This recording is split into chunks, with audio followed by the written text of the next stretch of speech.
Someone recently made a post in my free Facebook group, and they said something along the lines of, I am angry. I have always been angry. It seems that I am perpetually angry.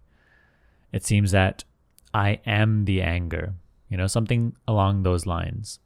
And if you actually look out at anybody, the way that they speak, how they describe their emotions, their experience, it is always this I that is angry or sad or happy or miserable. It's this I that seems to be dancing around, wearing all these different uniforms, always changing. So I said to that person that it will be very, very freeing for you once you realize that the I that sees the anger is not the anger itself. The I that sees anger come and go, that sees the varying degrees and severity of anger itself, is not the anger. And so that is what I would like to focus in on today. We're going to be doing a self-inquiry guidance for which you can have your eyes closed. And the purpose of it will be to watch the I, rather than what the I sees, right? Rather than what I see, what I know. The anger, the pain, the misery, the depression, or even something more neutral, just like as some regular thoughts or some neutral sensations, perhaps even some pleasurable sensations or emotions. I am the watcher.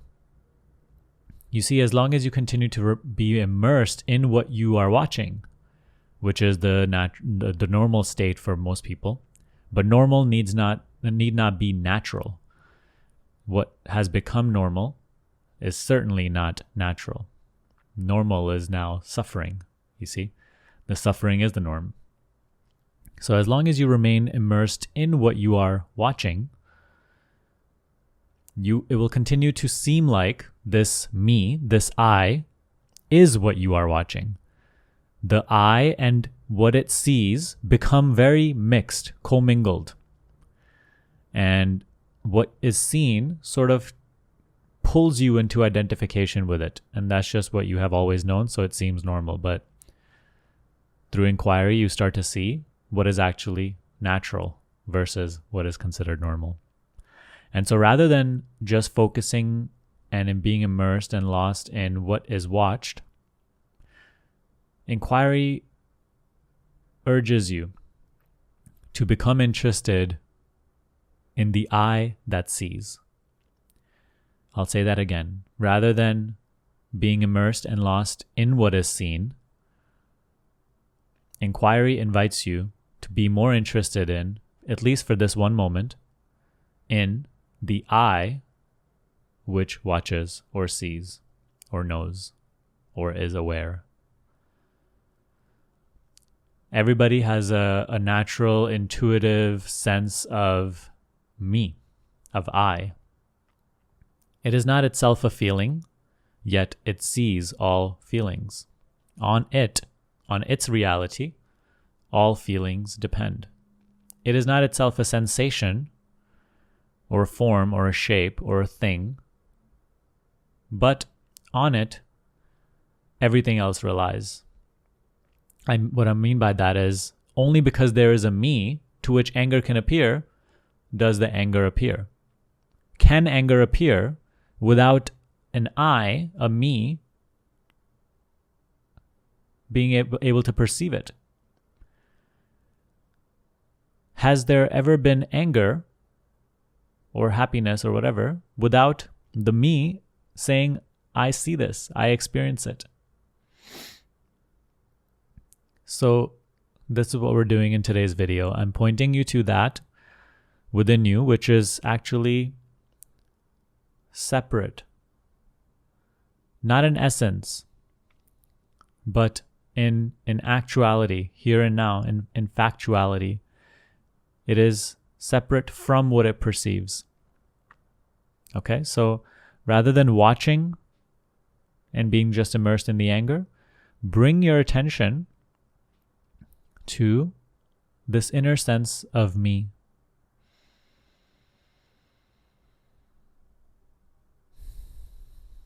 Watch this inner sense of me, of I. You say, I am angry. Let the anger go for a second. Let it be there, okay? You don't have to do anything to make it go, but just let it be there. Don't be so interested in the anger itself. And don't be so interested in what the thoughts are saying about the anger or even about this teaching, because there's also a seeing of those thoughts. I see those thoughts. So we're not interested in what is seen. Instead, we are interested in the seer itself. Watch the I.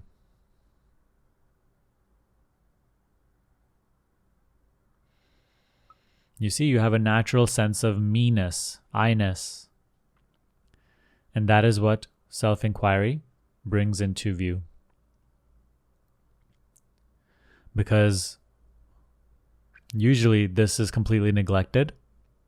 The stability of I is completely neglected, and because of that, it appears to be dancing, taking all sorts of shapes and forms and emotions and appearances.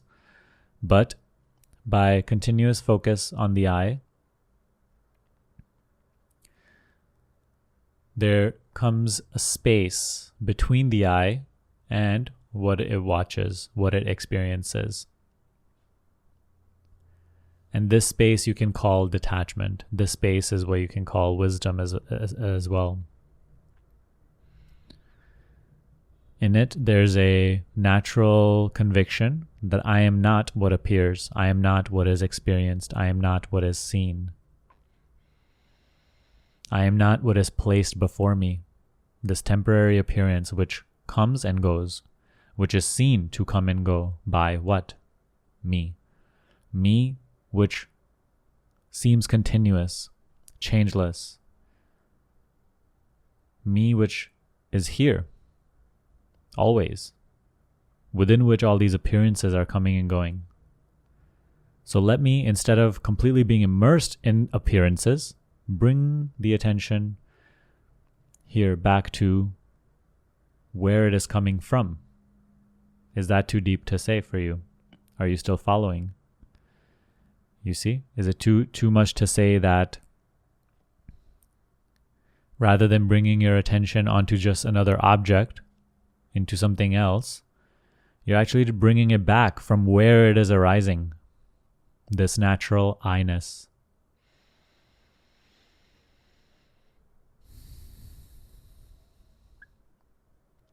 Don't try to figure anything out. Don't try to understand anything. Just do as you're being asked to do in this video, because you'll see that all your mental objections to this teaching, your confusions, all of them themselves are thoughts, which are objects that the I sees. And here and now you're being asked to no longer, at least for this moment, be interested in what the I sees. Be interested only in the I itself. Just bring the I into your watching.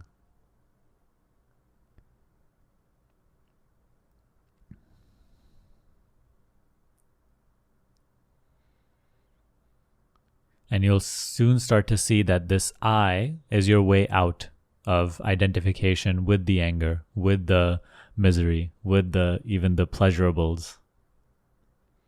And you'll start to see the stability of the I.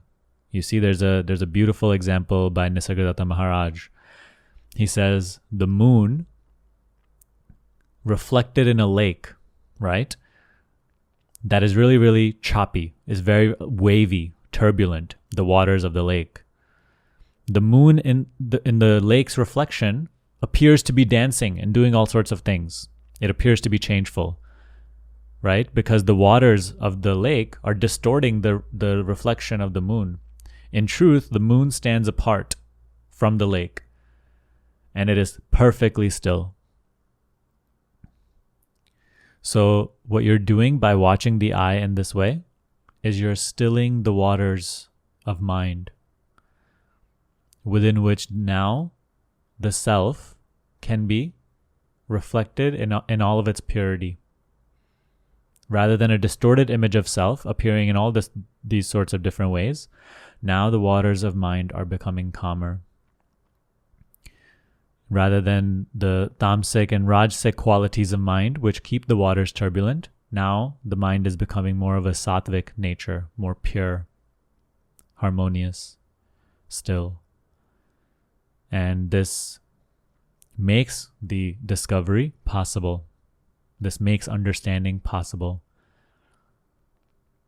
This makes going beyond just what is seen and perceived possible. So this is the invitation to you today. Watch the eye. Rather than what it sees or projects or hears or this and that and this and that, constantly, immersed. Watch the eye that claims to be immersed itself, that claims to be suffering or enjoying whatever is happening. Once this interest is starting to be cultivated within you, life will no longer just have its way with you, pulling you around in all different ways.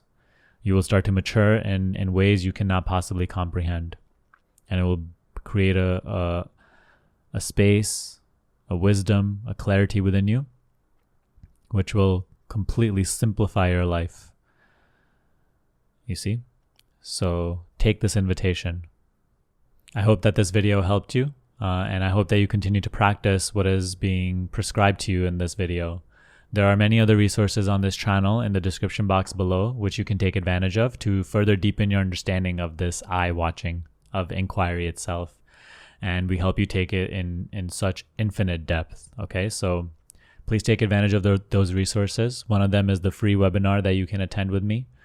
The other is a free 1-hour class on self-inquiry in which I teach you the entire practice. And then the third, if you really want to accelerate your sort of the clarity with which you approach this teaching, and you want to dissolve mind identification through self-inquiry and personally work with me in order to do so, then you can consider joining us in our higher consciousness shift program. And I'll personally be working with you in that program to sort of dissolve the cloud which covers which makes the moon appear as dancing in all different sorts of ways. Okay, so take advantage of those resources. That's all for me for today, and I'll see you in the next video.